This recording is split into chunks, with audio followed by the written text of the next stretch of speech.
तेलंगाना रियासत में होने वाले असेंबली इंतखाबात के तनाजुर में हल्का असेंबली हुस्नाबाद से रियासती बरसर इख्तिदार सियासी जमात भारत राष्ट्र समिति की जानिब से तीसरी मरतबा उम्मीदवार बनाए गए मौजूदा रुकन असेंबली बी सतीश कुमार की पर्चे नामजदगी के अदखाल से कबल मुकामी अक़लियती कायदी ने सदर टाउन कमेटी मोहम्मद अब्दुल वहाब अनवर की क़यादत में खैर सगाली मुलाकात करते हुए अपनी नेक तमन्नाओं का इजहार किया।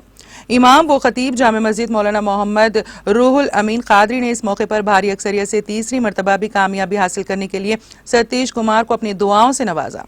सदर जामे मस्जिद मोहम्मद बाशुमिया, माविन रुकन बल्दिया मोहम्मद अयूब पाशा, मौलाना मोहम्मद अब्दुल बारी रशीदी, काजी मोहम्मद अब्दुल मन्नान अरशद, रुकन जंगलात बोर्ड मोहम्मद अब्दुल रहीम, माविन मंडल परिषद रुकन मौलाना मोहम्मद अब्दुल कदीर रिजवी अल खादरी, मोहम्मद इमरान और दूसरे कायदीन भी इस मौके पर मौजूद थे।